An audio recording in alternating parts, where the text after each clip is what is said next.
Yes, I'm here. It's Ryako, hanging out, sharing all my Metropolis score fun times. Hey, head first only. Hey, array of emotions. Glad to see you guys here. Oh, I'm an affiliate now. I think I am. I think so. I think that's what the little gifty subby thing. I think there's something. There's a special button. I got a new button, I think. Anyway, I don't know anything about that. And I should probably research it and look up some info about it. Headfirst only says lots of fancy affiliate gadgets on the page. Yeah? Shit, I'm not looking. I'm the worst. I'm the worst fucking streamer. I'm so sorry. I just all I want to do is just talk shit and play music and go over scoring shit, and that's all I really care about doing. And then it's like, oh, you're an affiliate now, and it's like, okay, cool, I guess that's good. I mean, somebody told me you can make money. Look, I'll take money. I like money. Yeah. But whatever, I'll figure that out later. How are you guys doing tonight? I am doing okay. I have been working very hard on the Metropolis score. I have been busting my ass, putting in those full fucking days, and I've been skipping many lunches, and probably I don't know. You know what? I just don't really care for lunch. Of all the meals, breakfast, lunch, and dinner, my favorite is breakfast. And it's only because it's I don't know. I think it's just because you wake up and you're like, oh, this is great. I can have a bunch of coffee and just chug an entire mocha pot of espresso. And I do every day. Array of Emotion says, lunch smudge. Headfirst only says, there must be something in the air. I was still mixing at 1:30 this morning. I is tired. Oh, why are you mixing at 1:30? What are you doing? Yeah, I'm one to talk, right? I'm one to talk about health. No, it's okay. You're mixing, and that's okay. I mean, you do what you need to do. Fuck. If you want to work, then work. And if you don't want to work, then don't work. But as long as you're having fun and you're not completely starving all the time, you're okay. Gunner Zero Rico says, oh boy, here I go yelling again. Yep. That totally reminded me of Rick and Morty when he goes Metropolis Michael, when he's oh boy, here I go killing again. You know? Am I the only one who thinks about Rick and Morty like that? I love Rick and Morty. Sorry. I'm just kind of weird and stuff. Hey. Yeah, that's what you're referencing. Whoa, whoa, whoa, whoa. Yeah. Sorry. I got it. I got the reference. Okay, sorry. I just had to do a victory dance. And it was a bad victory dance too, but I don't care. Because I'm sitting at my desk and I can't look really cool right now. Edward only says, yeah, but the mix was terrible. Had to do it over this morning. Oh, you know what? I fucking hate when that happens. Does anyone, I don't know if that happens to anybody else, but when you're mixing, you're I'm going to stay up and I'm going to be so productive late at night. And I'm going to I don't need to sleep yet. And then you mix and then you're oh my God, I'm a god. That you know, because it's 1:30 in the morning, you're I'm a god, and then the next day you're oh my God, this is garbage. Why am I garbage, and why is this garbage, and why are my ears garbage? Headfirst only says, tired ears are genuinely a thing. Get your sleep, folks. I concur. Please get your sleep. And if you're mental like me, then definitely get your sleep. That's why I have a lot of drugs. Array of Emotion says, I feel like that was me in college. Yeah, you making a lot of garbage. You're it's garbage. Crap. Anyway, how are you guys doing tonight? Are you all happy and well and possibly, like, not crazy today. I don't know. Made a lot of garbage late at night. Yes, Array of Emotion says. Ah, yeah. Well, look, we've all made garbage. We've all done it. It's no one's like, yeah. Hey, Robin, what's up? Robin's in the house. Not crazy. No, never. Uh-huh, yeah. About is crazy. And those people who say they're not crazy are totally crazy. Today I'm wearing my last pink dress that I own. I own like one more pink dress, and I was like, it wasn't like cool enough for it to wear, and now I'm like, wearing it because it's like fucking velvet, and it just like I can't breathe through this, and whatever. I don't care. It looks cute. I don't give a shit. Anyway, tonight I will be sharing more of the Metropolis stuff. Last week I shared some stuff that I had been working on that day, and I figured like I should fix it up and make it better, because I don't know how to like just let it go. Like that stupid song that I don't know, because I've never seen Frozen, and I probably will never see it, because I hear that the songs get in your head and they do not leave. They're like parasites. Yeah, so I figured I would work on it some more and try to just make it more listenable, more polished. I always do that. I hate sharing work with anybody that is not, that's not polished, that's not finished.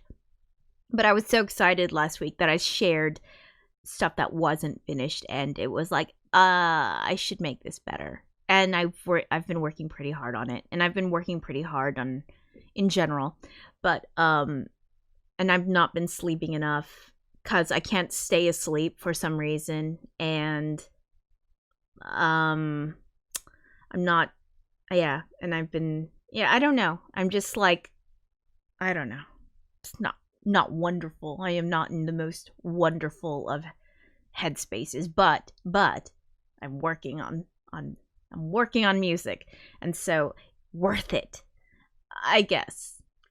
I don't know. Anyway, how's your week been? How was your weekend? It's like pissing rain off and on here, and if you hear a lot of like raindrops, like a machine gun, that's the sudden downpour. Oh, it's pissing rain again. Yeah, it's just raining here, and I'm sorry if the mic picks it up, but yeah, I'm okay with the rain. I mean, as long as I'm inside. Not like we're all gonna go outside because of quarantining. Oh my god. Ugh. Anyway, luckily your mic doesn't pick up much noise, Array of Emotion says. Oh, good.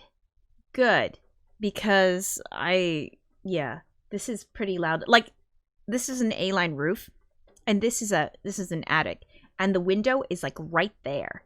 And so I'm amazed that it can't pick that up. But I do put like the noise reduction filter on this and like a bit of compression. So yeah, trying to not send that out. So yeah, I became an affiliate for Twitch. Yay!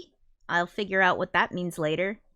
What else happened? Ooh, I did an interview with a podcast on Friday. So when that comes out, I will let you know. It was supposed to be like an hour-long interview, but it turned into like 3 because chatty bitch. Yeah. What? Oh, Array of Emotions. Now that you're an affiliate, you can do things like this. What the fuck is that? What's a highlight my mess? I don't know what that is. What is that? Is this a thing? This is a thing. It's a thing that I don't know about. Because I don't look it up. Because I don't care as much as I ought to. It's channel points, apparently, says Array of Emotions. And Head First Only is oohing. Well, I hear that you can make emoticons or something like that. I'm going to have to find like a really bad like a photo, a really bad one then, where I look really stupid, which is like not like uncommon. Gunner's Recall. Yeah, I see him. I gotta find one. A one where, or make one. I think you like upload photos or something like that. Headfirst Only says, Gunner Zero Recall. Lots of lots and lots of emoticons. Headfirst Only says, we all get a little counter at the bottom of the chat. Watching earns us points, and points mean prizes. No, wait, wrong show. Huh? Okay. Right? Gunner Zero Recall says, those are mine! Array of Emotion says, emoticons. I don't think I've heard anyone call them that since ICQ. Ah! ICQ. It was that fucking, it was that flower, right? And then it would have that little, like, chat message, like, in, like, little, like, alert going, ha-ha! Or something like that. Like, or hoo-hoo! Or some kind of weird, like, hoo-hoo sound. I don't know. Those are mine, Gunner Zero Recall says, and he's just like, those are alphas. Basically, it's like, yeah, I gotta make a thing, some things, or something. I don't know. I'll figure it out. I'm gonna have to look at this and read. Array of Emotion says, God, we're old. Yes, we are. God, we're old. Oh, man. Yeah. God help us. What's the story behind poop sock, says Array of Emotions at Gunner Zero Recall. Headfirst Only says, back in my day, we used IRC on a CGA 80 line monitor. Emotes? We don't need no stinking emotes. Oh, man. God. Remember, like, green type and amber type? Remember when laptops screens were like this big, but it was so high tech and it was the heaviest thing you've ever like lifted? Oh God. I remember the first time I saw a laptop and I was just like, this is amazing. This is the future. Oh my God, you can type Sandra Bullock in the net. You can type on the beach. What? Girl? Okay. A poop sock, Gunner Zero Recall explains, is basically, it's quite literally a sock to poop, and that is disgusting and fuck you. Oh, man. Robin says, I agree. I like text-based stuff more than emotes personally. I don't know why. I don't know. I think there's a bit, I don't know. Everybody's got their thing. I also like more text-based stuff. I think it's just like, I don't know. I'm kind of weird. Headfirst Only says, remember the first portable PCs with those orange plasma displays? You could fry an egg on one of those babies. Da French Doggy! Hi! Hi, thanks for coming. Hey! And you can't forget the poop knife, says Gunner Zero Recall says. I don't want to know what the poop knife is. Let's just leave it there. I think I know what it is. I'm using my imagination. And that's horrible. And yeah. Robin says, I often type stuff like, yeah, the to avoid, like a little smiley face, but with like a little dash in the middle for nosy. To avoid it from turning into an emoji. Yeah, it's all good. It's all good. You know what? You like what you like. You do what you want to do. And as long as you can communicate, it's pretty good. Sometimes like certain like emojis like don't show up on my phone or something, and so I don't know what the fuck something says, and I'm like, what are these things? And yeah. Headfirst Only says, when you get to my age, you get a free colon cancer kit in the post. It's a plastic bag and the postage paid box. Lovely. Okay, hold on. The French Dog says, so you guys are talking about poop, sock, and old PCs. Yes, we are. Yes, because that's where our minds are at. That's where we're at. I mean, let's keep it classy. Keeping it classy. Gunner Zero Recall says, you ever poop a log and gotta cut it up so it can flush? That's what a poop knife is for. Oh dear God.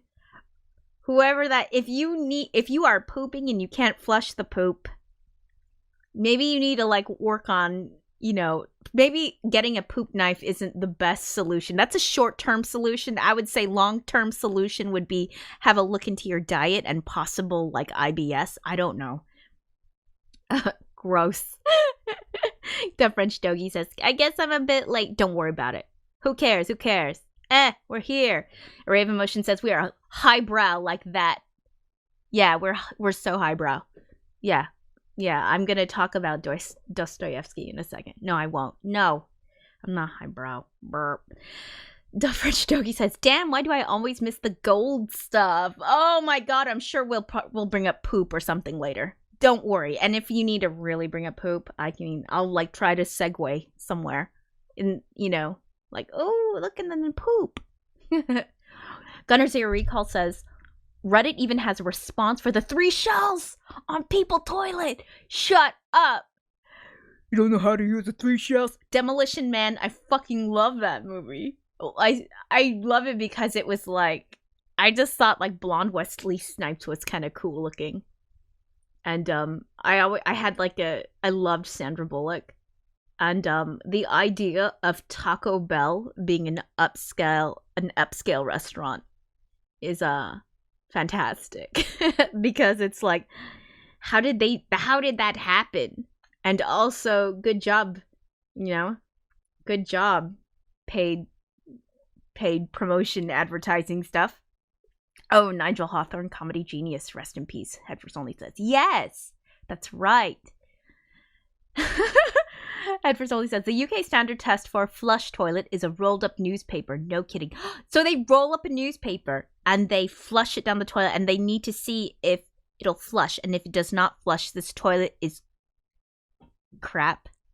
That seems like the wrong word. Wow, this is real? I love this. Raven Motion says, wasn't there something about rats on sticks as well? Okay, there was the rat on the stick. Or the rat burger. It was the rat burger. And like Sylvester Stallone's like, yeah, it's pretty good, And he's like, yeah, not bad. And there was a thing about people living under the, in the sewer area. And, I think it was, shit, what the fuck's his name? I know, Rob Schneider was in it. Oh yeah, Tedford only says, whatever happened to Dennis Leary, eh? Yes, it was Dennis Leary. And he was like the rebellion leader of the mole people. Yeah.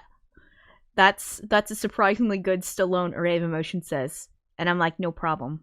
Because as you already know, I can do fairly good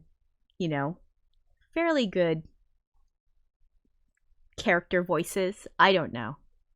Fairly good impressions. Yeah. Yeah. I mean, I did Bjork. So, Bjork. Let's say it how it is. Bjork. So, I figure Stallone's... you know what it is? It's like Schwarzenegger. Everybody can do his accent. Everybody can do like an impression of Schwarzenegger, right? Yeah, and everyone can do one of like Sylvester Stallone, like the Adrian! And then you've got the Schwarzenegger, like, I want to go to Mars. And you're just like, yeah! The French Doggy says, that song with head first only. Yes. Oh wait, Gunner Zero Recall. It's the poop shells. You use 2 to grab the poop, use a 3rd to wipe, flush afterwards. Yeah, shells. I don't think that wiping my asshole with like a sharp object, ouch, doesn't that seem painful? I mean, I think a rectum is a bit fragile, and that you should treat it as such, as a fragile thing. Stop sticking things in it. No, just kidding. Go ahead. You can do what you want. It's all right. Do what you want. But, don't scrape it with a shell. Good God. Yep. So Dutch French Doggy said, that song with head first only. Yes. The Björkenkirk song. That's right. I'm just looking weird. This is an interesting chat about poop. Nah, strength train with poop shells, Gunner's Ear Recall says. I don't know if I want like that kind of thing, man. I don't know if my rectum can take it. Can you like yeah. You gotta just strength train a rectum? How do you do that? It's not like you do push-ups for it. Okay, I'm gonna stop now. I need to stop. This is like... See, you didn't miss it all, the French doggy. The poop is right here. Powerful rectum, says Gunner's Air Recall. Oh, powerful rectum. That should be a band name. Okay, Headfirst only says, can we please get back to Frida and Maria? Of course. Okay. Let me switch to display. Okay, I'm gonna try to stop talking about poop. Okay, so I did a little render. Because I was like, shit, I want this to actually like play smoothly. And hold up. I'm gonna play it as it loads. Hello. Okay. So I've been working I decided to do this because when I play back for you, it's like it's always really jerky, and it's always really like glitchy, and it's like Gunner Zero Recall says, I'm sorry for making the conversation devolve with Alpha's mode. Yeah, it's okay, Gunner Zero Recall. Yeah, it's alright. We can save the poop talk for later. Yeah? Okay. So far, in Metropolis, I think the last thing I went over with you was like the cool dance scene at Yoshiwara. And so far, like I started this from the second what I call the second half. Alva has a lot to answer for, Rave Emotion says. No. So far it's Frieder is looking for his girl Maria, and it's like, where is she? And then it's like, okay, so he says he was gonna meet her in the cathedral. I have to give you like a recap of something. Okay, he's like, oh, we're gonna meet up in the cathedral. That's what they said in the last scene, and it was, or the scene before last, and it was like she didn't show up. And why didn't she show up? It's because she was trapped because Rotfang kidnapped the shit out of her. And let's see what else happens. Thin Man gets that Georgie back, so Georgie gets sent back to, unfortunately to the grinding machines again. And it's like, yeah. So I'm sorry, I'm like burping, god. The shit out of her. Here we go again. Robin says, nah, it's okay. So sorry, I'm so sorry. I just say bad words. I'm gonna try to stay away from the poop words. I'm gonna try. I don't know. Alright, so basically what we know is Thin Man and Yosefat get in a kind of like a little tussle. Thin Man wins because obviously he's like taller and he probably is stronger, and he's probably been working out, and he's like, yeah, we're gonna meet up later, bitch. I'm gonna call you in 3 hours. So let's see what else. Why did I buzz? Okay. Okay, so we've got Maria. Maria's like trapped. She's trapped in this house because Rotfang's like, I want your face. And she's like, holy crap, seriously? Okay, so I'm gonna start. I'll sort of start you before the I'll start you before the scene, the next scene, because what I did was I went through these. I went through this, and this is like the first pass as far as like mixing and mastering. So it's like it's a little, I don't know if it's any good. All right, so let's see, where will I start? Okay, I'll start here then, and I'll give you sort of the lead in, because basically a lot of the stuff, it just kind of blends in. You've got a lot of short, you got some short scenes that kind of drift into like, other short scenes. And so when it's like that, when I have a short scene, I try to make it sort of like work together, but I don't know if it will. Okay, so I'm gonna start playing, and then I'll stop at the dance scene, okay?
your fever dream.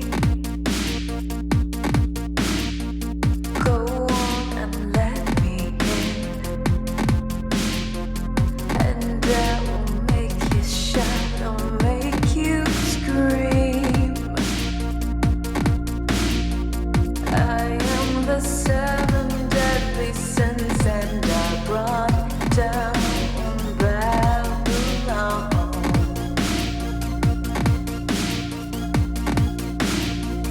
I will consume your mind, body, and soul till they're completely gone.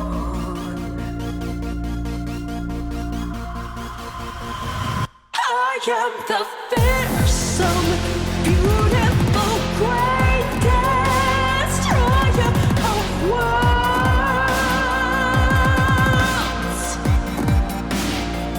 And you will love me, worship me, above all of the gods.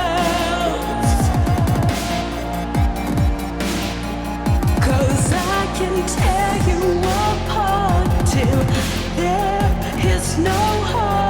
Devour you, oh, you lost all control. I am the fearsome, beautiful, great destroyer of worlds.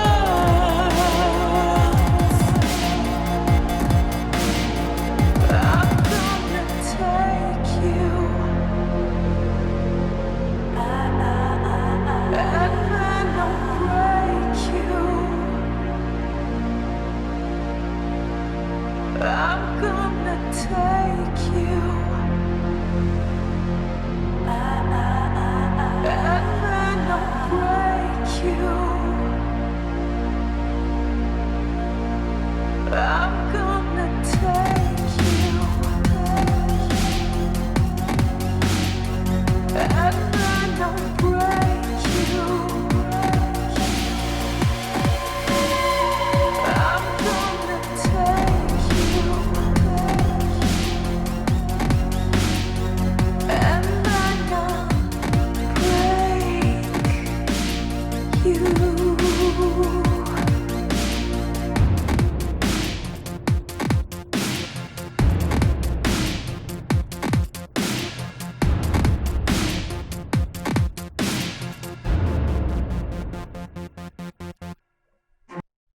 Okay! Yay! I'm so glad I got to like play that for you because I worked so fucking hard on that. Yay! I need to catch up on this chat. Sometimes I like type back, but then like I get distracted, and I'm like one of those people who doesn't multitask probably very well. All right, let's go check this chat. Okay. All right. Oh, okay. Array of Emotion says, I like how Rotfang, where are you? Sorry, I like how Rotfang somehow has these creaky wooden doors that are completely automated. Yeah, I think that's something to do, that's kind of like a nod to sort of like he's the occult or witchcraft or some kind of sorcery, like something like these doors look normal, but they are not normal. I think there's that like that hint of magic and occult. I mean, there are occult symbols. You know, you got the pentagram, you got the star on the door, you've got like basically every hint that this person has some kind of magical power. It's not just like a scientist thing. It's like I'm a magical power man. I don't know. Had first only brought up something interesting. Said, I wonder, does Rotfang sigh before he closes the circuit breakers because by creating Maria's doppelganger, he's abandoning his chance to resurrect hell because the Mensch machine is a one-off? Yeah, you know what? I thought it was more like a, well, here goes nothing. I've been working on this. But I can see how that is even more personal and more of a, that's a cooler explanation. Like, he does this because he's like, he knows he's giving up this dream of hell. And that it's like, you know, it's like this was my chance to have her back, and now I can't have her back. But by doing this, I will gain some kind of power over Yo Friederson. So it's like, you know, it's like, well, I guess. Hunter Headfirst only says, "This is a lot more dramatic and off kilter now." Thanks. Well, you know me, dramatic and off kilter. Yeah. It says visual effects by Otto Hunter and Eric Karl Heinrich Kettelhut. Absolute geniuses. Yeah. And Robin says, music by Ryako is absolute genius. And I'm like, thank you. Thanks. Yeah. Headfirst agrees. The new version of this segment is totally awesome, Array of Emotions says. Yeah. Thank you. Yeah, it really does much more dramatic. Says Headfirst only. Fuck, I worked on that shit, man. I had to it's like lining that up is so difficult because you have to take into account the tempo of her dancing. You have to also take into account when does the Grim Reaper swing his scythe? You have to think about the way it cuts back. So all of these things you have to like keep in mind, and also where it ends, because if you have too much music at the end, it's like, oh shit, you know, oh sorry, oh no, oh no, there's too much music at the end, and it's like it's too long, and it like flows, it kind of over like drips into the next scene. And it's like, no, you don't want that. You want to make sure it ends at a good point. And so you have to keep adjusting and adjusting and adjusting until you finally get it to a point where it's kind of hitting back and forth. And also, you know, when she's doing the dancing, making sure that it's somewhat hit, like it's kind of hitting again at the right place. I think also to me, like what the one of the things about this last scene, the dance scene, is that, you know, there are a lot of cuts back to, there's a cut back to this, you know, there's a cut back to the book from the Thin Man, the Bible thing. There's a cut to Frieder. So you've got all these characters, and of course Maria, who's also dancing. So you've got and these guys. So you've got all these characters who are getting cut and and it's not at quite like a regular sort of rhythm. It's not like 1, 2, 3, 4. Like I think that doing this sort of scene, you have to start out building it, and it requires a build up. So it starts out, I'll go through the scene again, but yeah. Hold on. Okay, so it starts out, it's I'm gonna lower the music down because I'm going to talk over this a little. All right, so we've got like Frieder, and he's basically in his bed, and he's like, you know, he's had like a mental breakdown, and he's like, you know, he's basically lost his mind because he saw Maria with his dad, and he just had thoughts and stuff like that. And by the way, there's this whole like conversation about Babylon 5 that's happening in the chat that I kind of want to like go back into it. Anyway, so you see the way this whole section starts out, it's like all just pads, and you've got like this one element that's kind of this sort of synthy, sort of kind of belly kind of key, and it keeps the rhythm. And so what it's doing is it's cutting through the pads, and it's giving you a rhythm. And we don't need that anymore because now we have Yoshiwara. So we have the Yoshiwara, Yoshiwara, Yoshiwara, and that's what's keeping that rhythm. And so when you have scenes sort of like this, when you're kind of leading up to something, you kind of need to keep a bit of the rhythm, but not so obvious, not like a beat. Okay. Dun, dun. So the piano, it serves as not just like making you a little like uncomfortable, because it's like we're waiting for something, it's building it up, but also it's keeping that rhythm. So then I I double that. Dun, dun. So now it's a double.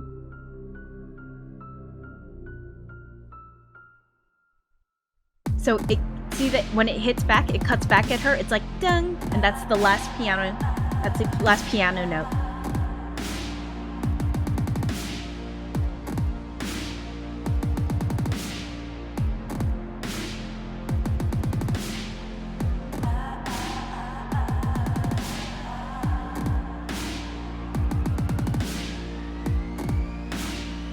So she's dancing at around like 70 BPM / like 140.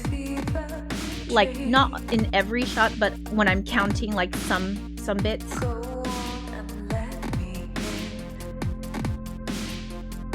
So it's like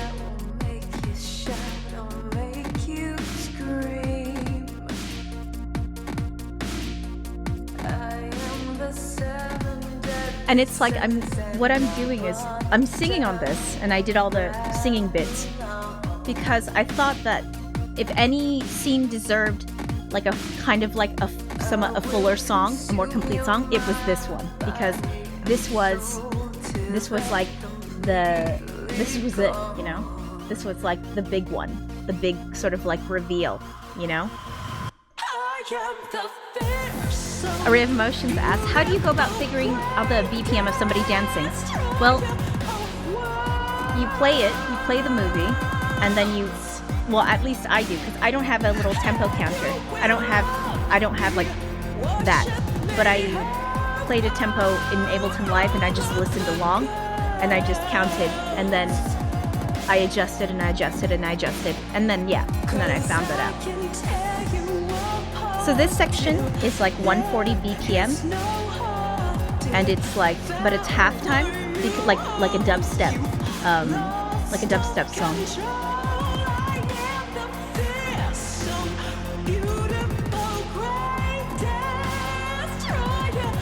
Dub French Doki says, I like the glitchy kick pattern. Thank you. I do too. I am like into this. Because I'm doing, for this, I decided to like pull out the sexy voice. The sexy voice. This is the sexy voice.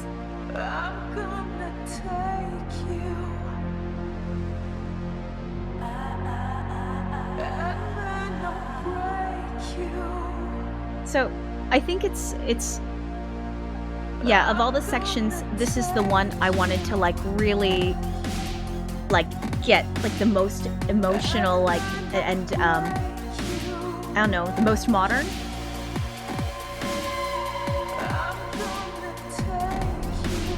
The way those statues walk is nightmare fuel. Rave Emotion says, yeah. Notice how they've added prosthetic tip to Death's fingers to enhance the skeletal look. Yeah, I didn't know that. Gutter Zero Recall says, sounds like the voice you used in the Sean Solo collab song. No, it's a different voice. It's a little like I don't know. There's a little bit more breath in this. Okay, so yeah, I had to like count the fucking tempo of like, I had to count like, okay, when does he swing? When does he swing? So if you listen really closely to this part, I'm gonna play this part so you can actually hear. There's a metal kind of hing I put at the end of the snare. So hold up.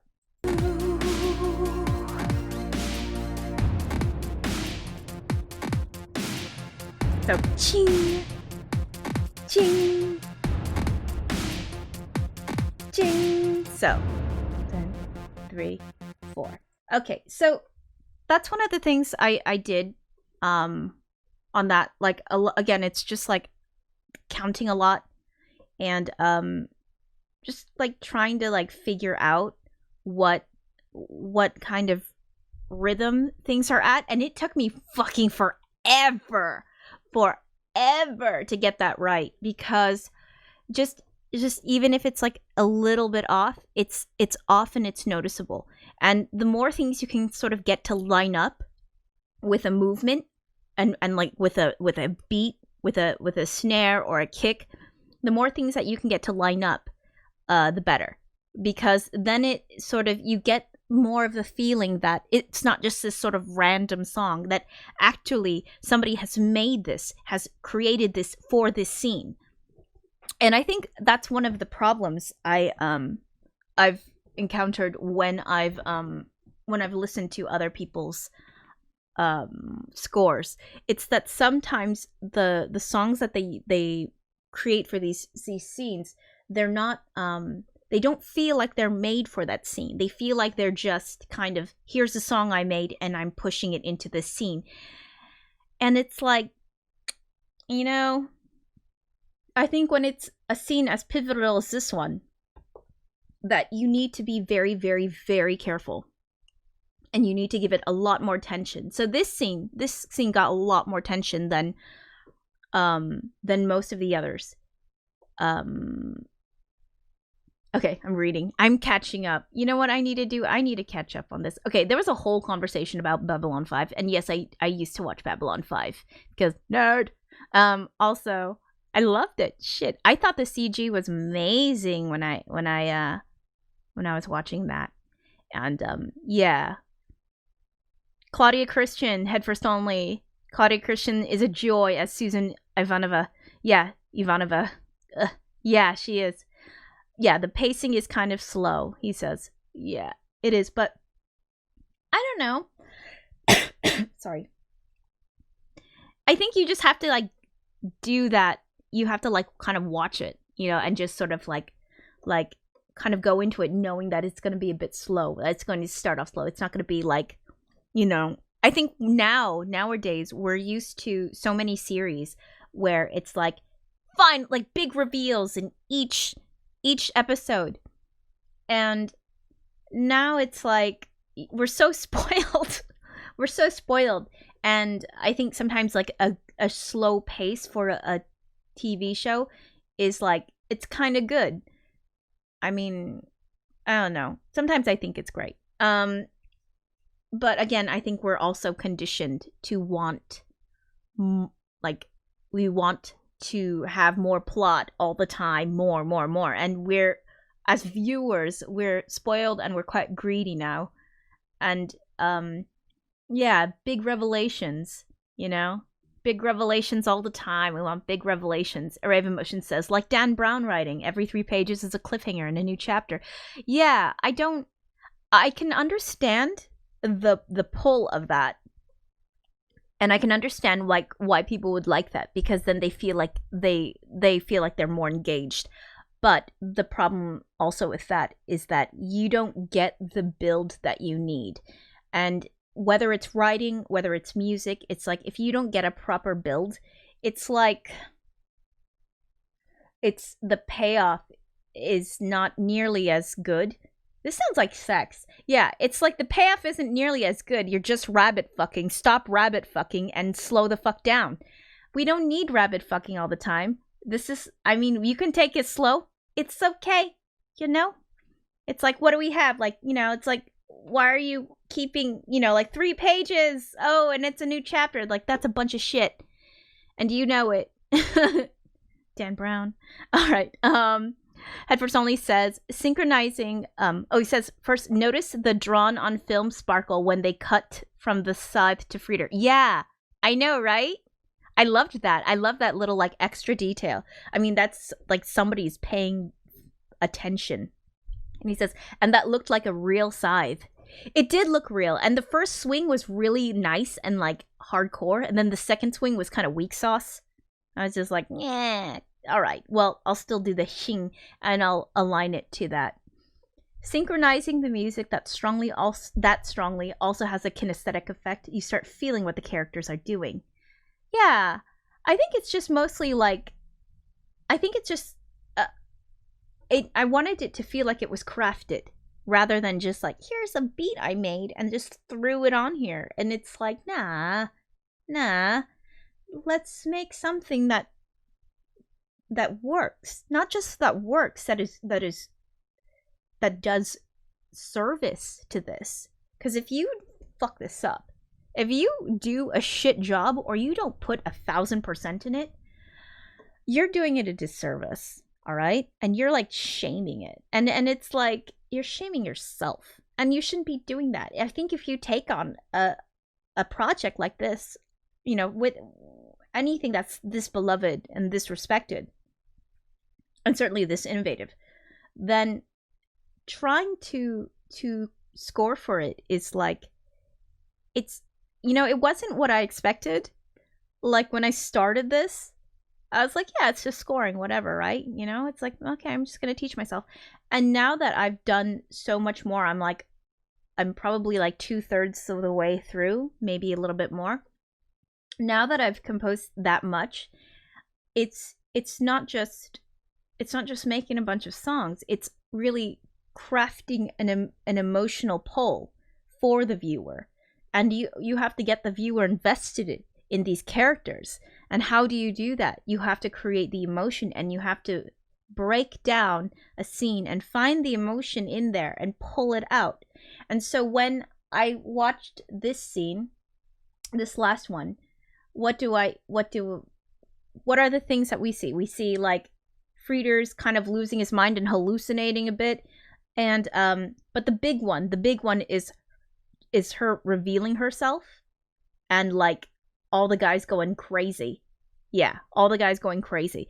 And so to me, the most overpowering emotion in this is desire and lust. So when it's like that, you have to create music that I think fits that, because there's so many like different emotions in this. It's like, you know, Frieder's like hallucinating and he's kind of going mad, and like Maria's sort of like evil, but like, you know, she's sexing it up. But these guys, this is the overpowering emotion in this. This is the overpowering part in this scene. And it's the potent lust. And so when I was scoring this, I was like, you know what? I need to do like something that's like, I need to push it just a little bit further than I did last time. So maybe before I did like for the Yoshiwara, the first one, when Georgie goes to Yoshiwara, it's like, you know, do you wanna go for a ride? And it's like, you know, it's kind of sexy, and it's like the piano with like dun dun dun dun dun, and it's just a repetition of that, and then going like whoo, you know, like all those like little oohs and ahs. But with this scene, it's a bit more complex, and it's also more sort of singing, and also it's a lot, you have to kind of pay a lot more attention to the lyrics, but because I don't know, they seem more important now. So what I'm singing is, I am the fearsome, beautiful, great destroyer of worlds. And that, I think that sums up this character of Maria, of Evil Maria. I call her Evil Maria. Bot Maria. Maria Bot. Okay.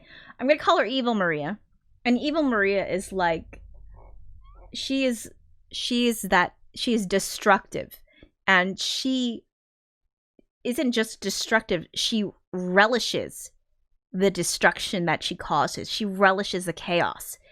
She's been programmed to be so bad.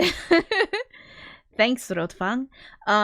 She's been programmed to be so fucking bad. Headfirst Only says, Ted, it's the evil robot us's. Yeah. So yeah, it's like evil version. And with any evil version, yeah, she wears more makeup, and she's like a little, you know, she's sexier. Generally, evil versions of strangely, of women, evil versions of women in movies, I notice they usually wear a bit more makeup.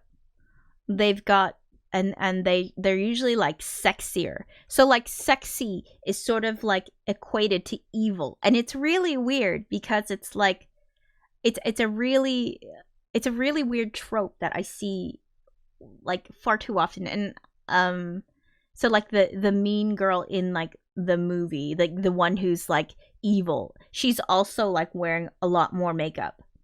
or she's wearing like, you know, she's just like, I don't know. Yeah, she's wearing a lot more makeup. And so I kind of see it like that, like it's a weird, I don't know. I'm hoping that it kind of changes, but I also understand that it's like, well, how do you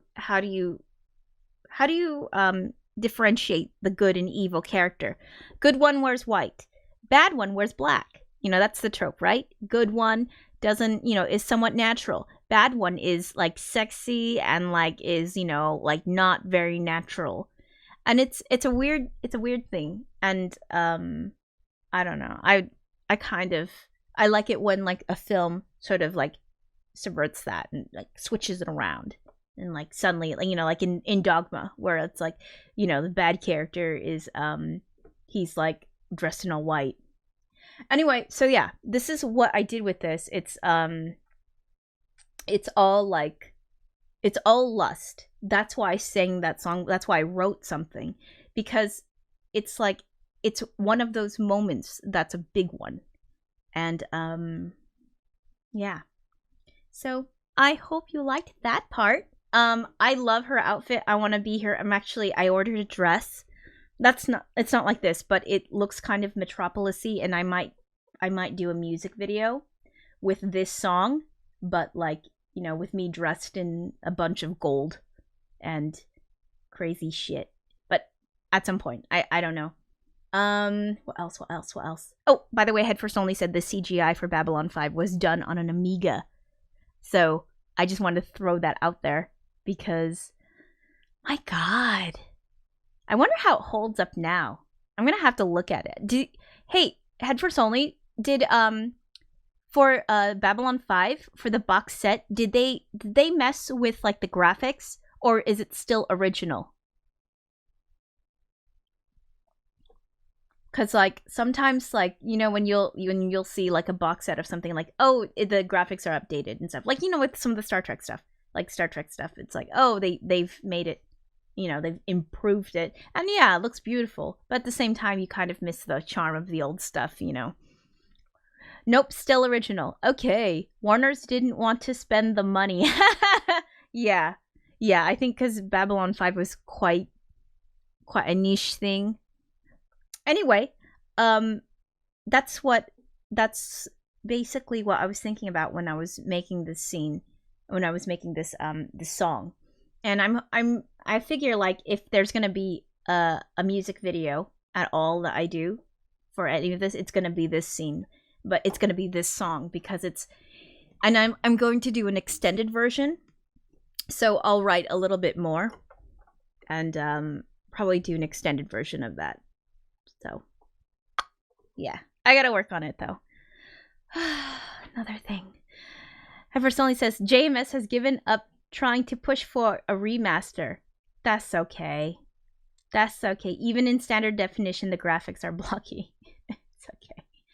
It's alright. You know? Whatever. Headfirst Only says, that's gonna be a fun project. The big question is... Array Emotion says, the big question is, are you going to do the dancing? Like that? Shit, man. I don't know. I don't really want to wear pasties or get that outfit. I don't know if I want to do that. And you can't, like, the dress that I have is, like, really... It has, like, boning in it. It's not gonna happen.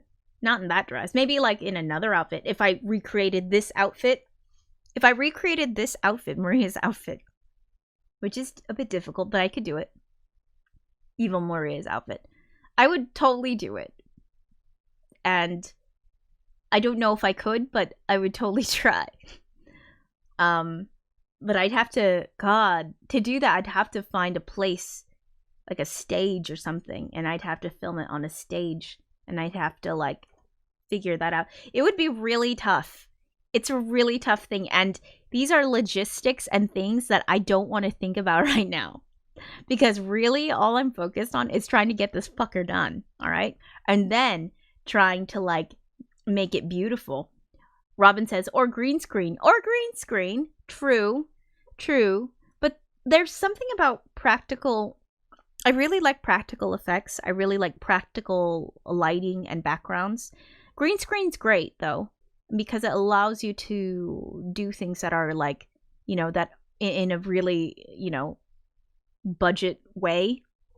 But to do like something like this dance, for example, it goes from like a kind of a full light to like a backlight, and it's really crazy.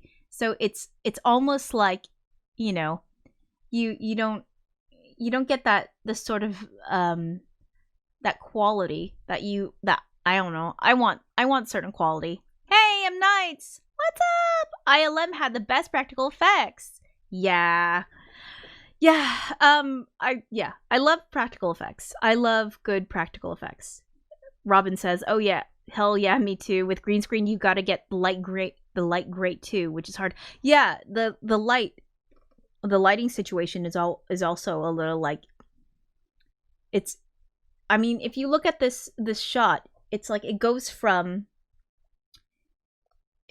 like this to where she's lit to like back to like this weird sort of backlit kind of thing. Because so she looks kind of like this sort of like this glowing sort of angel, and then it's like boom, backlit kind of thing. And I don't know how they did that, but it looks fucking amazing. And I kind of want to do that. But I really wish I could. This outfit would be a lot of work. And I would have to find a lot of stuff and make some stuff. How you doing, M Nights? Headfirst only says Metropolis used an awful lot of matte photography. Getting the light right for that is insanely difficult. Yes. I mean, if you look at God, and M Night says matte painters are so talented. Yeah, if you look at just like some of these impossible, like these like some of these shots that seem so impossible, like like when you get the scenes with the cars and like the buildings, and also like the garden. There are parts that are really like, I mean, you just have to really be very, very good. And I'm not that good. I'm not that good at lighting. I wouldn't know how to do this. So to me, the most practical thing to do is practical effects. Because then at least you kind of know what you're getting right away. You do a green screen, you'll adjust that for ages. You do practical effects, maybe you can shoot it in just, in a faster amount of time. And also the turnout will be gorgeous, because it's practical, because it's legit. Headfirst only says the really good ones are so good that you don't notice their work at all. Yeah. For example, in the movie Joker, that came out last year, there is matte painting. There's digital stuff in the city, and like I was watching some kind of thing about that, and it was like just so they could make it look more just less family friendly, more urban and scary looking. Okay, so we've got this part done. About took a million years to line up, but I fucking did it. And I skipped a lot of lunches. Anyway, so we've got the scene where she's dancing, and it's like, and if you see how she dances, it's like it's a really she does some really cool moves. But yeah. Let me go to the end. All right, so I'm gonna show the last. I'll show you what I worked on, okay? Because this last thing that I worked on it's what I've been working on for the last like I'd say like 2 days maybe. Hold on, is it already 10 o'clock? Shit. Question, like, do you have any questions or any like commentary or anything you want to say before we move on? because I'll go over. I can go over some of the instrumentation for this. It's just basically like I've been using Isotope's break tweaker to do beats, but also I also use like Serum, a lot of Serum for the synths.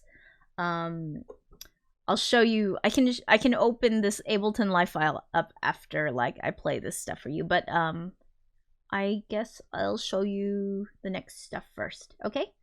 Let me. Head first only says yes. Please run us through the instruments. Okay, I'll run you through the instruments after I play this last bit, and then you guys can get full instrument fun time. Okay. And yeah. All right, get ready. Oh my god. I'm gonna take you and I'm gonna break you.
There you go. Bam. Okay. Well, you were wrong, the French doggy. It's okay. I might stick. You know what? I'll stick one in there. If I'm there's a. I'll put one in there. I'll put one in there. Okay. Okay. Addressing stuff in the chat.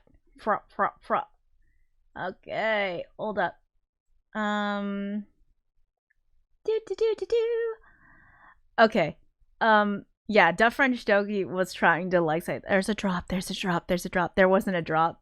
I'm sorry, but I can put one in there. I think that would go well. Like there's a part where it goes quiet. There it goes quiet for a second, and I can stick a thing through there.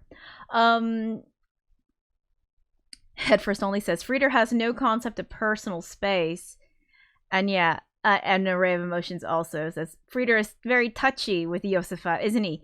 Okay, all right. I'm gonna throw something out there. All right. Okay, I think whenever you see a scene like even before this one, like when they were when Frieder goes back to his apartment and he's like, "Oh, I worked. I'm so tired," and he's like totally like hugging Josephat. Dude, I totally got some like erotic vibes here. I was like, dude, are they like into each other? Is Josephat like totally loving him or something? I don't know. But whatever it is, like they're really close. They're so close. And I'm like, hey, rock on, man. But I don't know, they're very touchy. He's very huggy and very touchy, and it's like, yeah, man, lots of, and I don't know if that's like a theater thing. It might be a theater thing, like, you know, I'm gonna touch you, but like, you know, hello, and it's like, yeah, yeah, I totally think there's something going on. Maybe it's like a backstory. I don't know, but either way, like Josephat, man, he's like, hey, like Josephat, you're punching above your weight, sir. No, it's not. Anyway, yeah, Rave Emotion says the great thing about this section is that it's like, is that you can totally imagine the music being in the original score because it's all classical. Yeah, it's all classical, and then I add a little bit to it, and I you know, add more to it, and I make it a little bit more modern. So I take the classic stuff, and then I add a twist to it because that's what I do. And the reason why I started off with a more classical sound, it's because the last scene was all like, it's like sexy and synthy, and it's like, okay, the organic stuff will totally be a nice break from the synthy stuff, and it's like, it's sort of trying to mix it up all the time, but it's like, this is a long section of music. This is a long section of music, so that's why I added, like, I threw in a beat in there because I was like, I need to throw in a beat. I need to throw something electronic in there, but I need to do it like with a bit more subtlety, like than some of the other beats I used before, which were a lot heavier, and this one's a little bit lighter. It's just a lot, you know, it's just a little bit lighter. Yeah. Rave Emotion says, dude totally got shanked. Yeah, Georgie got shanked. If you looked really closely, that's Georgie. That was Georgie, who was our little friend from before. So Georgie gets stabbed like hardcore, and ends up dying. He like shields Frieder from like the death blow from like weird German Willem Dafoe or whatever. Hold on, which one was it? They all look crazy. They got them crazy faces. I love it. I mean, Georgie looks cool. He looks like really like handsome, but like some of these folks, man, they don't look right with eyeliner. I mean, it's just like too much, man. Like your eyeshadow is more like eyeshadow than I'm wearing, and it's like, dude, like, wow, it's like, I mean, I like appreciate your eye makeup game, but wow. Anyway, let's see what else did I miss here. Yeah, I could put the drop after the shanking. Headfirst only says, yeah, maybe. What I'm gonna do is I'm gonna have to sort of listen to this over, because I made this thing like 2 days ago or something. And I'm really like, I haven't had a lot of time to go over it. I haven't had a lot of time to sort of give it the full polish. But I think it's compositionally, I think it's great. And I want to keep it, compositionally. I like how it goes. I do some callbacks in here.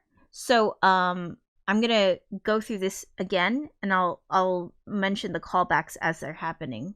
So I'm gonna play it again, but I'm gonna play it at a different at a lower volume. That way I can like show it to you. Screen. The French Doggy says it screams for fanfictions. Fanfic. Metropolis fanfic. Basically, Yosefat and Frieder's secret affair. It's like there's a reason why Yosefat never got married. Yeah. Okay. Let me go back here. Hold up. So yeah, there are parts where... So you see how long this is? This is quite long for a section of music. Like, if you looked at how long the other thing was, like the little dancey thing, it was really, really short compared to this. This section's like fucking 11 minutes long or something. And, it's like 10 minutes 30. It's 10-minute 30. But, I mean, compared to like the other scenes, I mean, this is quite long. So, yeah. I'm gonna play this again, and then I'm gonna tell you about the callbacks as it's playing. I don't know what Furioso means, so I just decide to go faster and harder.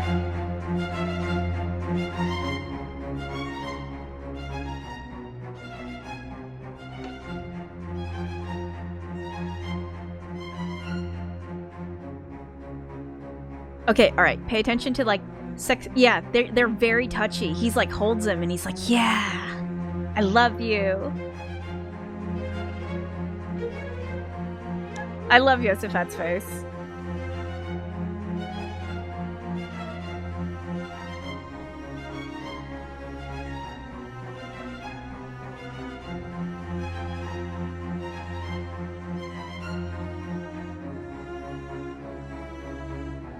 Array of Emotion says it.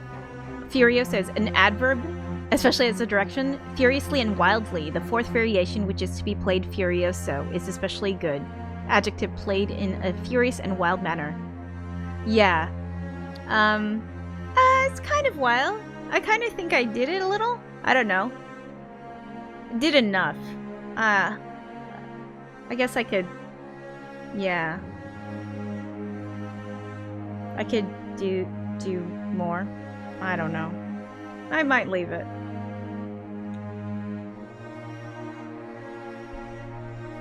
Okay.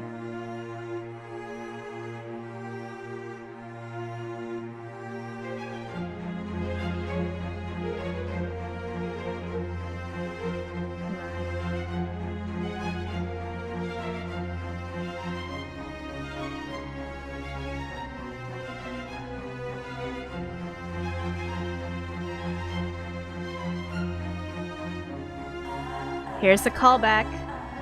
And this is a callback from the last scene because it's like the sexy time. The thing.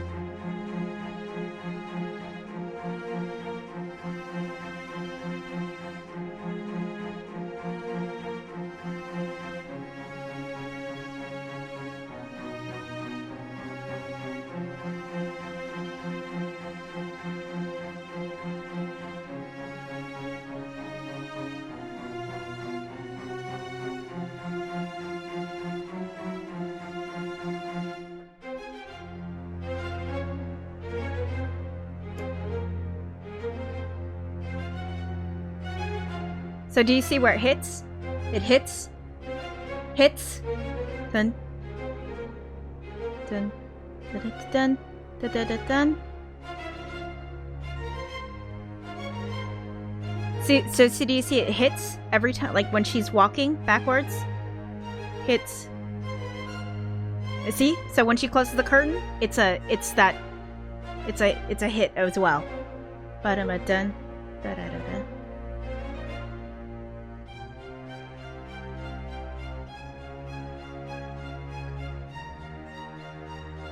So I use an ascending, like, chord progression thingy, like, again, and I used it before in that cathedral scene, I think.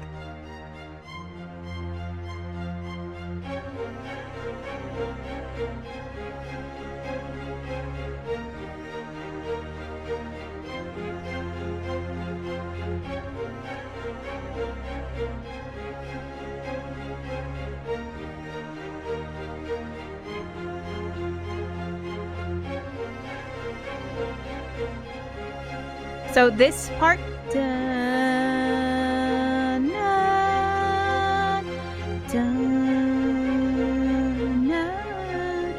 that's from the cathedral scene. So when they're in the cathedral, when he's in the cathedral looking for Maria.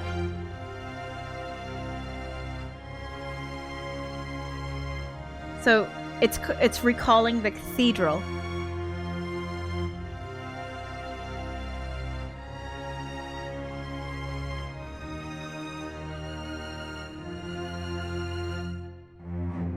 Okay, this sound, the portamento This is a sound that's primarily used with Jo Friedersen. So that's Jo Friedersen's, like, sort of like the instrument for him and his plotting.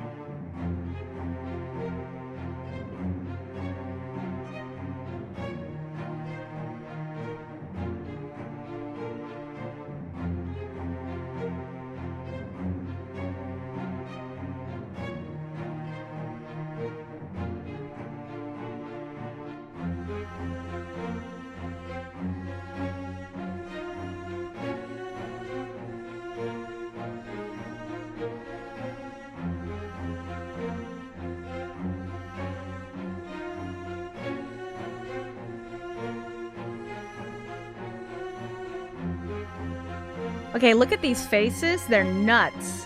Some of these, like, faces are really crazy. He's wearing a lot of eyeliner. And I should know, because I'm wearing a lot of eyeliner too. I love these effects.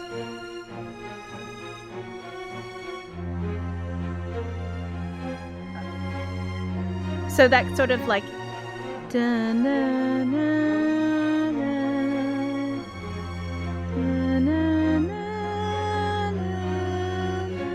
So that's I made that sort of in the vein of, like, when Rotfang is first introduced and you've got his song.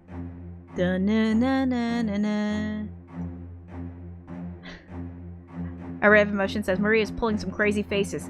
Yeah, evil Maria's got a lot more expression other than angelic. She looks a lot more passionate.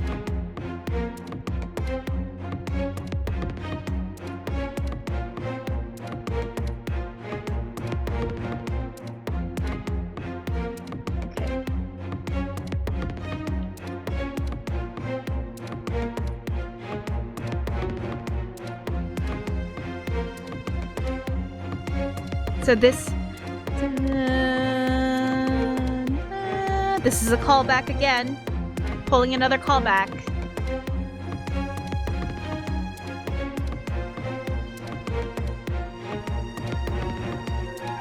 So I'm using the clarinet sound, and that's a sound I used a lot with Maria, but because it sounds like really quick, it sounds kind of naughty, and so that's why I used it for this. For Evil Maria. Evil Maria gets the naughty, kind of like the naughty clarinet. It's mischief. It sounds like mischief to me.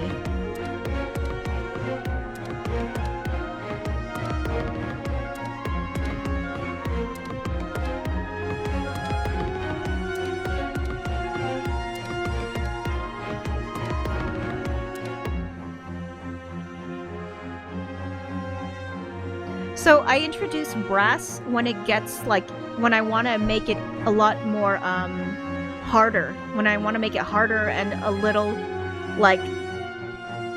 more like a battle, kind of like a fight.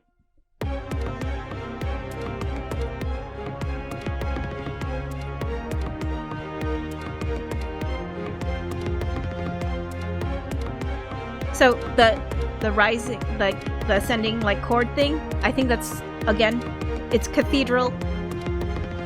Array of Emotion says, this whole thing is a comment on communism, isn't it? It's a comment on a lot of things, probably, but yeah.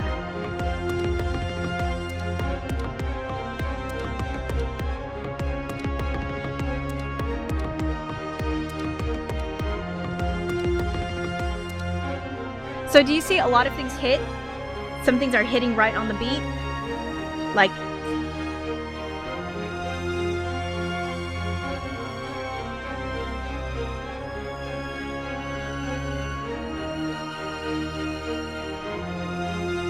these faces are nuts.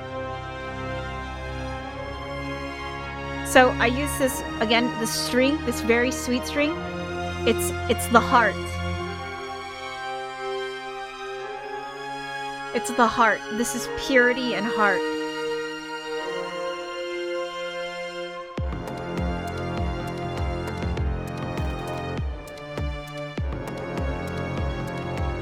So now we've got the low horn. That's bad.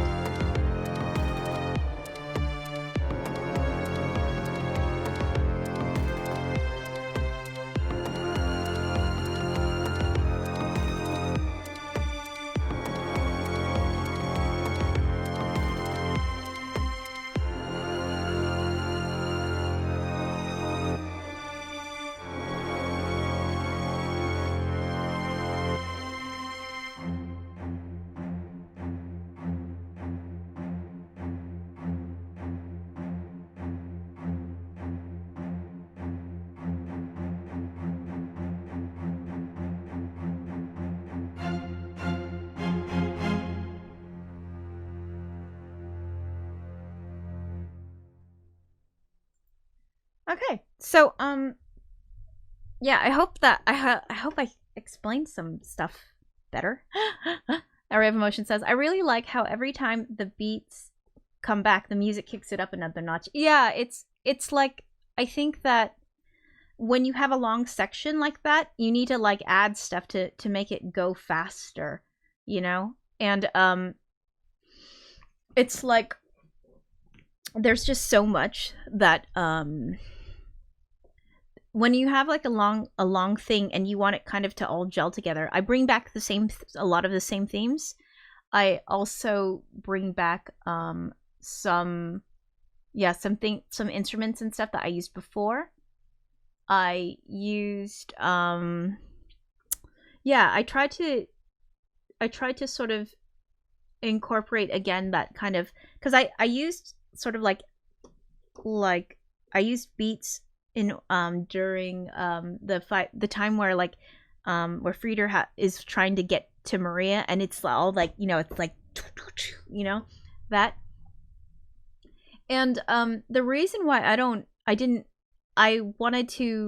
always want to switch it up, all right? So I always want to switch from like organic, you know, I do something more organic, or I do something a little bit more electronic stuff, and I either merge it or I like switch a little bit back and forth. So for those people who just really just want like more orchestral stuff, there's something there for you. And if for people who like, you know, stuff with electronic stuff or synths or stuff, things like that, there's stuff for you too. And I'm trying to like make it so that every kind of like I get to mix a lot of the same instruments in new ways, or like play a certain theme with another instrument. This is like this last section was like, it was all just like strings and brass, like a clarinet somewhere, and what else? Shit, like so much shit. But yeah, that's it in the beat, and that's it. It's like, I think making like little tweaks like that can keep it fresh. And like, I don't want you to forget that this is a multi-genre thing, you know, that there's a lot of stuff in this. Hold up. It's so tiny. All right. So what I did, I had to mix down like everything, and I have to like start on a new project because this is so slow. And I figured out what was slowing my shit down, and it's a mix of labs, the fact that my computer is quite old, and also the isotope brake tweaker stuff that's also slowing down my computer. So one of the I guess I'll go over some of the instruments with you. I can't guarantee that they'll play, but I can like isolate some parts maybe, and those will play. I hope so. All right. Labs will slow any computer down. Yeah, you know, and my computer is just like, you know, it's old. It's just like it's on its last legs, and it's trying, and I appreciate all that it's doing because it's actually doing pretty fucking well for a computer from 2011. So, and maybe it's because I don't really do much on it except make music. Yeah. Head for Sony says some of Isotope's plugins are really processor intensive too. Yeah, definitely. Holy shit. I know. I figured that out because I've started playing with some of the plugins, and it's like, holy god. Like, wow, how is that so high? How is that percentage so high? That CPU. Okay, all right, what instrument things should I go over? Okay. All right. I'm just gonna put this one in the corner because, like, or somewhere. All right. So, what, like, I guess, what instruments do you want? What am I using for strings? Sure. Where am I? Here you go. There. Is this the one that started here? Yeah. Right. Snare drop here. Yeah. All right. I am using Albion 1 and Albion 3. And yeah. There it's on, you know, it's contact. Sometimes I use Orchestral Essentials. Sometimes I use Albion 2, but most of the time it's these two up here. I use that. And yeah, it's like, yeah, I'll be real. Like, okay, expensive. Expensive. But the sound is amazing. And I don't know. It's expensive. Getting anything like this is expensive. All right. So, you know, you get shit here. So you get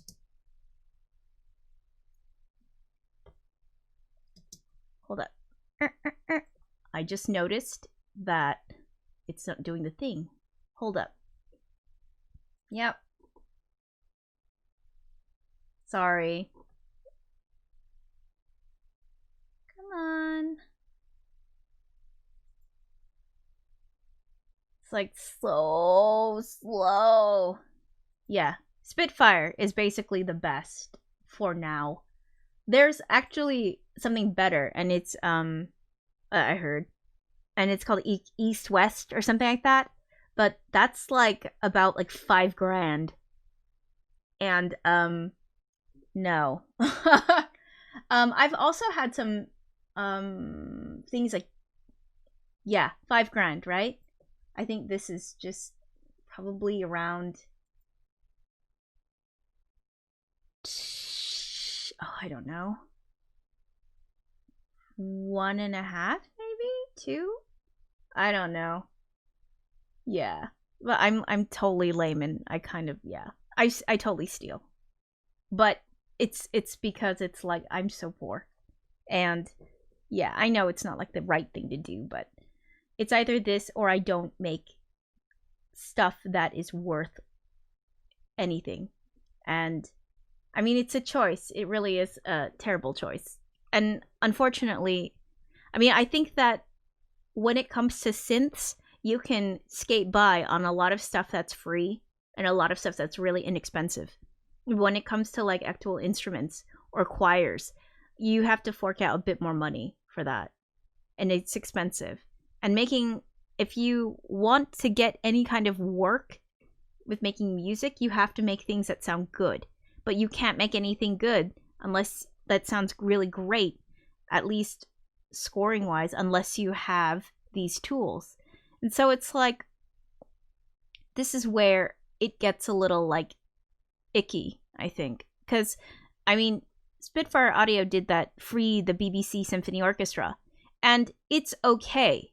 To me, it's passable, you know? But it's not good enough for me, because I can hear that it needs to do the whole round robin thing. I can hear that it's just the one sample. And it's like that with a lot of like software that you get for free. It's always like that. And if you want to learn how to really make expressive orchestral sounds the way you want to hear them, the way you would make them, it's like you need the tools, but at the same time the tools are very expensive. And I don't normally advocate theft or stealing or pirated things, but in this case I feel like, yeah, I'll admit I totally do that, because I don't have enough money to do this, like, with, you know, in all legal ways. And even when I started out working on Ableton Live, I started out on a cracked version before I bought the thing, before I was able to buy it, because I still wanted to learn. And if you're just like sort of, I don't know, it's in my mind, I've been able to like sort of justify it. Because on one hand, it's like, yeah, what are you going to do? Are you going to wait to learn how to use this, or are you going to start using it and then you buy it later? And that's how I see it. If I make any money, anything, because I don't make any money, all right? Music, it's not earning me anything. I can't, because I can't get any jobs, because I don't have that sort of portfolio yet. And this is what I'm building. But if I am paid actual money for something, then yes, I will buy stuff legally. And I've bought a lot of things, but only stuff that I can like afford. And it's usually stuff that, again, is like necessary and synthy, unfortunately. Like, all the organic sounding stuff, all the really good stuff is expensive.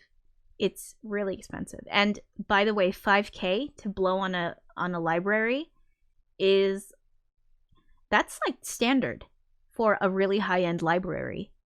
And that's and it's like, yeah, but you have to pay like all these because of all the engineering and all the work that goes into it and all these people playing, and it's like, yeah, I understand that.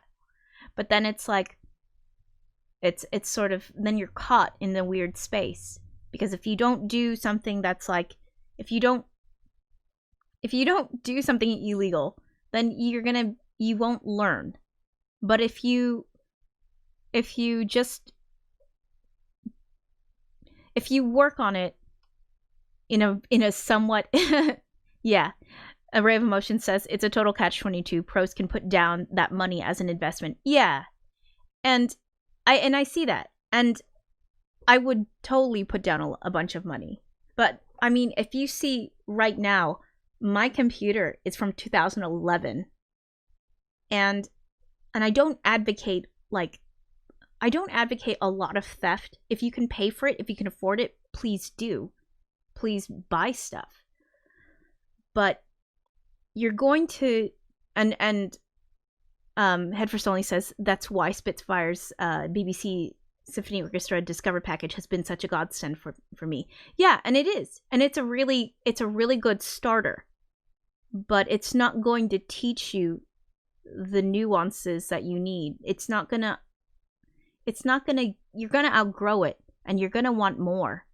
Yeah, Head First Only says it doesn't have the round robins, but it's amazing how expression and dynamics can make things sound more realistic. Yeah, but at some point you're gonna outgrow it, because you're gonna want a better sound, and then it's like, okay, well, what are you gonna do? Are you gonna fork over a certain amount of money, and if you don't have that money, I mean, I don't even know what other people do. And it's like, you're gonna, I am really, really, most of the time, I'm quite honest. I don't steal. I don't take. But in this, I'm educating myself, and I feel like I kind of have to, in order to educate myself about this stuff. And if I don't, then what happens? Then it's like, what, I'll always be further behind. And then it's like all hope of getting a fucking job, a paying job, a scoring job where they give you actual money. I mean, all of that's impossible unless you've got something to show that's worthy, that can show you this, that here are the skills. So I know like, that's not the best way to go about it. And I don't always advocate like that, And if you can pay for stuff, please do. But, I mean, fuck, if I could afford to buy all the libraries, I'd have another computer. Yeah. I'd have another computer. I'd have one from, like, the last, like, fucking 5 years instead of the last, like, 10 years. Let me, like, go back. So, yeah, it's just, M. Night says, I used to pirate as a kid. It's whatever. Then you pirate. And it's like, sometimes that's it.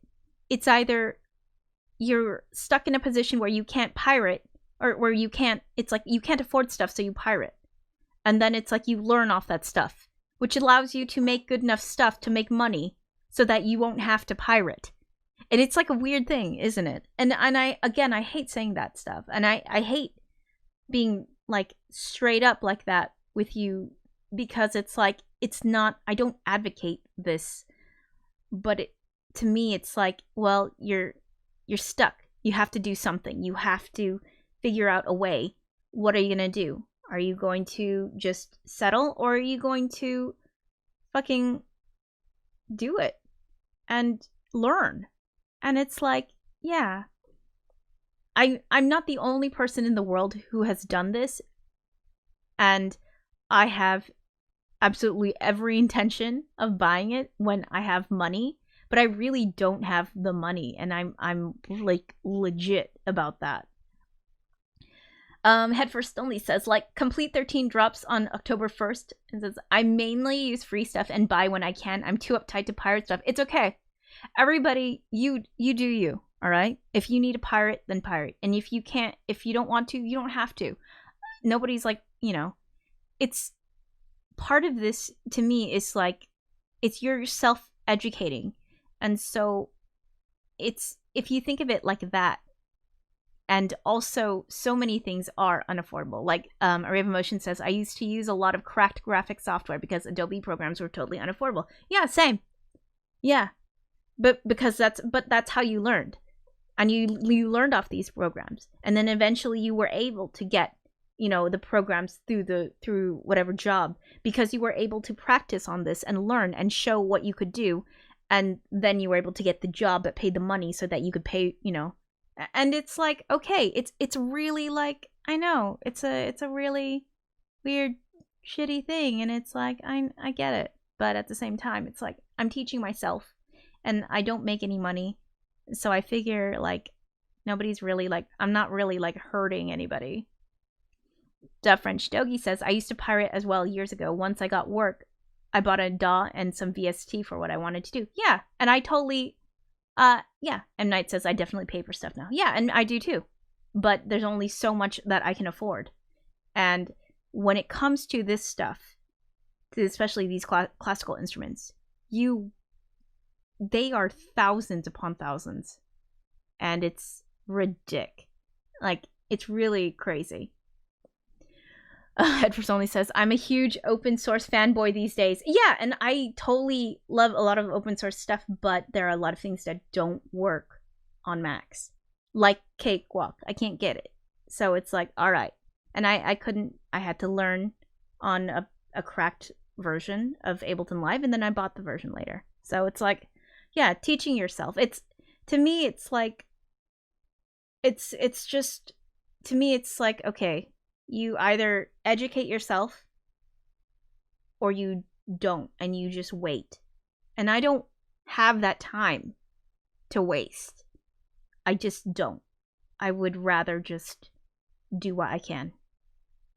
So that's my fucking spiel for the night. I hope that didn't just put a whole downer on everything. That aside, look what I've been able to do. Honestly, I am not educated in music at all. I've never scored before until this project. I didn't really score. I did like one trailer thingy maybe, and I tried to do a thing. Maybe this is my first time, and this is me learning on this stuff. And yeah, I don't know. You guys were talking about something called Blender in the chat. I don't know what Blender is. Yeah, so it's like open source stuff is like, it's great if you can get it. It's great if it works on a Mac. Sometimes it doesn't. It depends. And yeah. So this is, oh, it's a 3D graphics package. That's what Array of Emotions and Head First Only say. Yeah, yeah. I guess it's a thing. It's a thing. Yeah. Yeah. Not for me. But yeah, this is what I'm able to do. This stuff is what I'm able to make. These sounds. And not just these sounds, understanding the sounds so that you can mix them together in a way that you don't normally see done, or in a way that is like, it totally sounds like I fucking know what I'm doing, right? So yeah. There you go. And so I use those libraries for this stuff. For all that. For a lot of the synth sounds, it's just Massive. I use Massive and I use Serum. And yes, I did pay for those ones. Those ones are actual money. The pianos, it's just, the pianos are just like fucking the piano in Ableton Live. It's just bog standard, and then I kind of mess with it a bit. And yeah, and Serum. And like for effects, just samples. For like, I always put in effects for like yeah, just to add that character and that transition and stuff. So, you know, it's hardly anything. They're little tiny sounds, you know, but it makes a difference. So when it's kind of going into a verse, so like, I don't know if this is gonna play. Hold on, let's see if it'll play.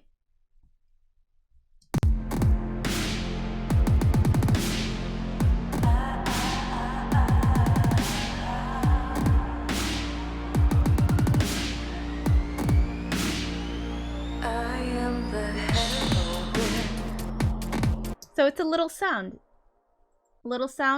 but it makes a difference, right? So that's what it is. It's just like M. Night said, Serum and Contact to most use can do almost anything with them. Yeah, and I'm really glad, and I really love Serum. And all of, like, just little sounds, all these little sounds, they make a difference. Isotope Break Tweaker, I use this a lot for the beats in this film. So here, it's this. Hey, Belinda! Belinda showed up.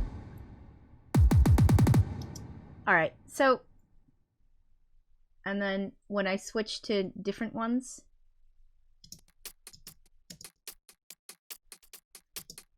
that's just, I use that for percussion. And so what I did was I took the snare from like something else, from this beat, and I mixed down just the snare, and then I added effects onto it. So if you listen to it, this is it. This is the beat.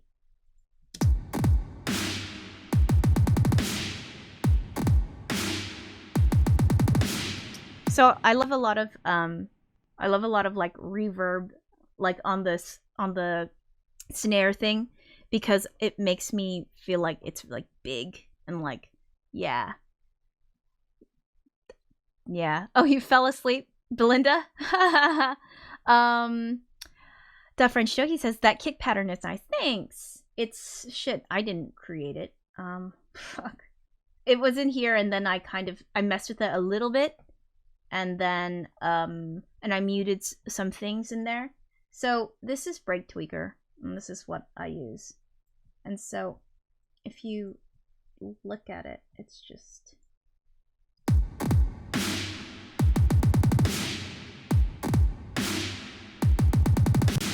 So I only took the kick from this. I only took this part right here, this kick. The rest, I just took the kick, and then I mixed the snare down, and I put it here, so that it would be this.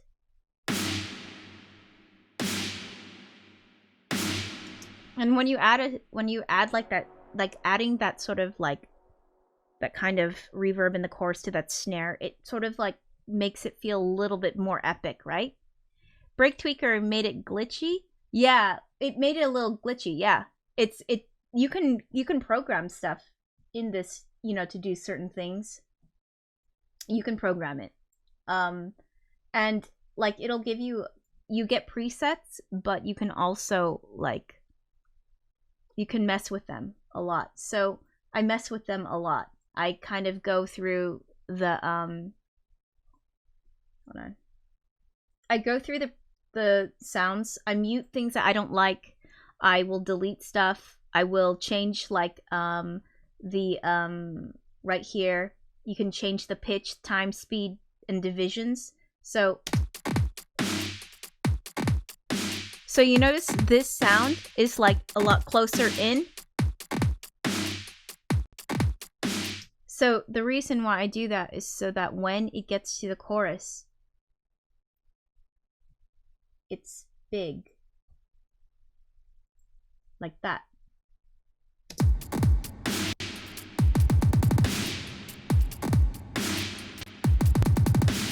Yeah, so my computer's like so yeah, and that's what I did with that. I don't know. What else did I do? What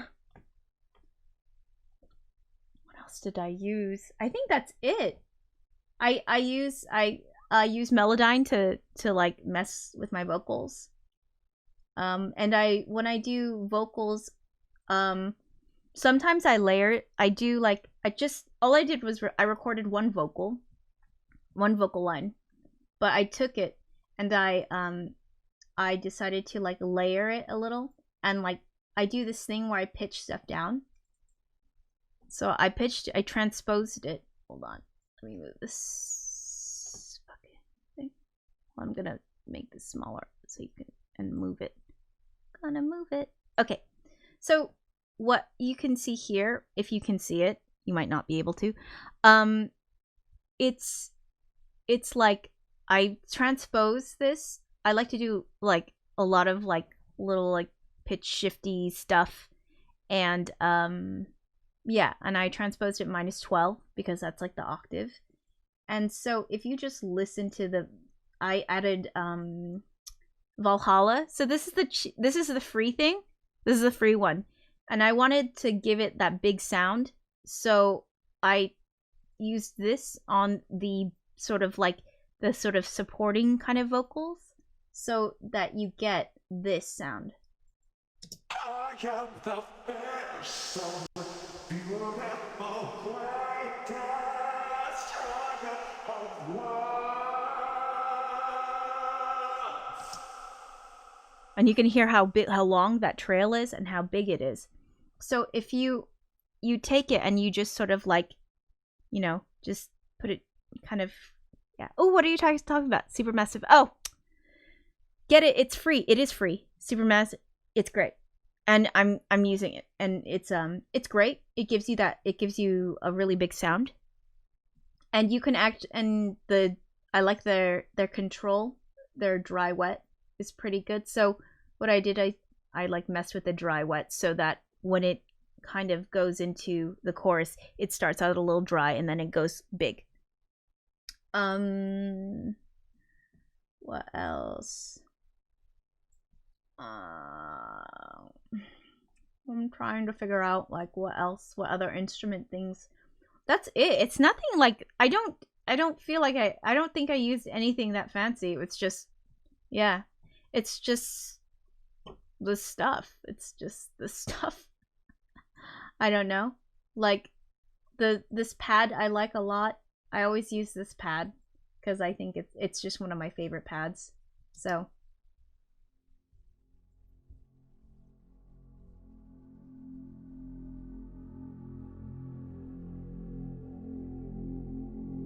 because I just like how like dark it sounds. Because it's a pad and it's like a slower attack and it's kind of dark and it kind of evolves a bit. And I do a 15 right, 15 left pan on these so that you get kind of a little bit more, yeah.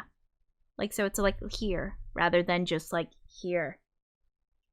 So, what else? You guys are like looking at free software now. Good, good.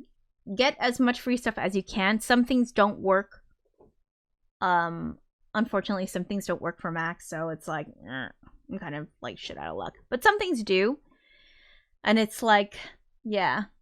It's sometimes you get lucky and sometimes you don't. Yeah. So free stuff is good. There's a lot more free stuff available now than there used to be. And part of that is just because it's like, I think there's like a higher demand for that. And also it's like, you know, it's people like me, like working in their like bedrooms, you know, who don't have an actual studio, because I don't. This is it. It's like my attic. And it's me, and there's like a bed like right over there. And like, that's, yeah. And like the things behind me, they're like cat beds, you know? So it's just, it's not even like, I don't even work in a proper studio. I don't even work with any kind of like soundproofing or anything like that. Yeah. Array of Emotion says, also rent to own formula is great. Yeah. Splice does a rent to own thing. And this is also one of the reasons why I this is what I use also a lot, where I get samples. This is where I get samples. It's always this.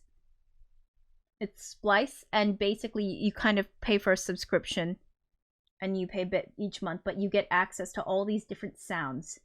And for example, you know that sound that you heard when it's like sort of like a whistle when Frieder is like hallucinating the grim, he's like hallucinating and he's like kind of going crazy. This is it. This is what that is.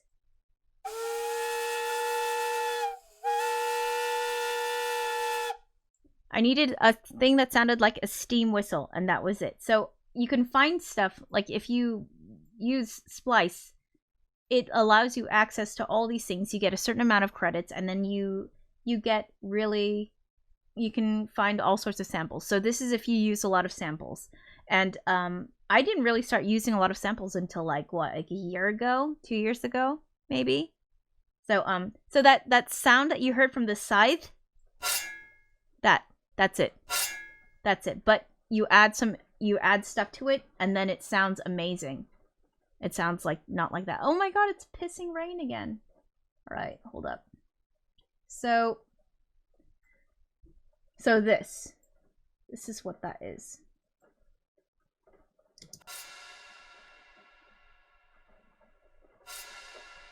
That's it.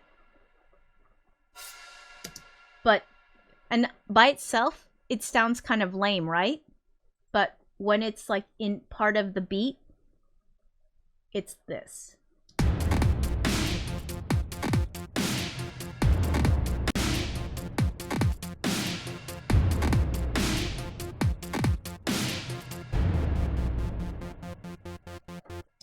And that's what that is.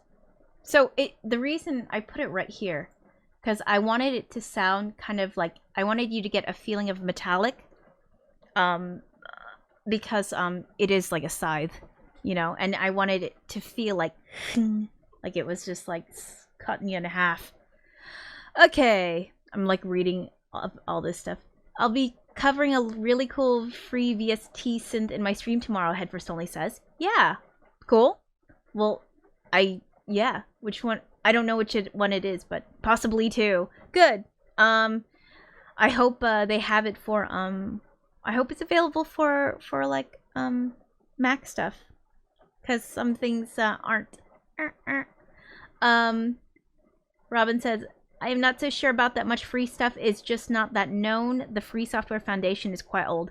Yeah, some things, again, some things are like free. There are a lot more free things now because it's like, I think there's a lot more of a demand for it, and there are a lot of people who are like me, who are like kind of poor, and then like, you know, they don't work from an actual studio. They work from like a bedroom, you know. So it's like that. And it's like, oh wow, it's really pissing rain now. I don't know if you can hear that. Yeah. So it says the main Headfirst only says the main one I'm covering is available for Windows, Mac, and Linux. So you're okay. Okay, good. Because it's like sometimes like I get my hopes up and then I try to get something and it just doesn't. It's like, no, this won't work on a Mac. And it's like, oh. And yeah, but I'm hoping to get a new computer at some point soon, and then probably a PC, because shit, Macs are crazy expensive now.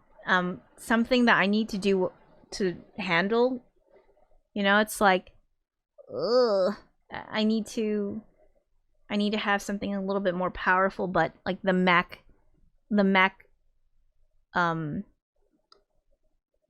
desktops are really, some of them are really expensive now, like crazy expensive, and I'm like, shit, it's not worth it for me. It's I should just switch to a PC, and I can probably like get some things to work.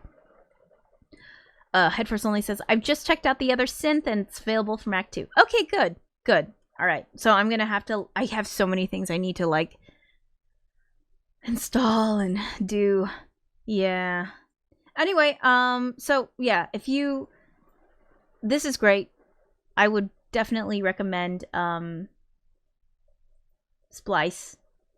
And you can like I had these other things, and then I that's how I got Serum. I actually got Serum because I did the rent to own thing. And cuz I didn't have like that available at the time. And so I was like, all right, I'm just going to do the rent to own thing available on Splice, and yeah, it was awesome. A few AU audio units don't work on Catalina, the French dog says. Yeah. Oh, well, some things, yeah, just some things don't. Robin says there are DAWs for Linux, even USBs with only sound related stuff. I don't do music stuff though. Yeah, it's just still, it's like, it's hard. It's hard if you're just working on Linux. I wouldn't want to. I really wouldn't. Oh my god, it sounds torrential. Okay. Well, yeah. Waves has the craziest of sales sometimes. Yeah, and Waves is good, like, about that. It's really... Waves is great. But it's like sometimes... Yeah. Sometimes if, like... I just don't want to keep installing stuff and buying stuff and installing it, because it's like I don't know how much room I have left. I don't know. It's like I have like shitty computer thing. So, okay. I think that's about it. Do you have any questions? Fall rain? Yeah, it's raining. It's really raining here, Belinda. Yeah. I don't know. I don't know if there's. It's really pissing rain now. Okay, I'm gonna have to like. I can't even concentrate. Little camera. Okay. So anyway, I went over some stuff with you, and went on a huge spiel about like being poor and like stealing. Hope you hope you enjoyed that. I don't know. I think it's God, that is so loud. Yeah, I hope you enjoyed the next installation of you can hear it now. Yeah, it's because it's really pissing coming down. I hope you enjoyed the bit of Metropolis I played for you. Yeah, if you have any questions, just ask me. I just keep working on it, and I hope I hope I can get the next section done before next Wednesday, but it's like scoring, it takes a long ass time. It takes a really long fucking time, and it's like, and I don't know, it's just, yeah. It's a lot. It's a lot to do. Yeah, it's really pissing rain here. Edvers only says there are thunderstorms expected here tomorrow. Great, probably here too. Sky is squirting, Duff French Dogie says. The sky is squirting. Yeah, it is squirting. I think of it as like crying, but okay. Squirting is there. Is good too. M. Night says, I want a thunderstorm here. It's too hot. Aw, I'm sorry. That's climate change. Sorry about that. Anyway, I will see you next week on Wednesday. I'm sorry, I'm like burping. God. And thanks for hanging out and for listening to Metropolis stuff. I hope you enjoyed it. I hope that I answered any questions, or I don't know, just sort of showed you things. Eek eek.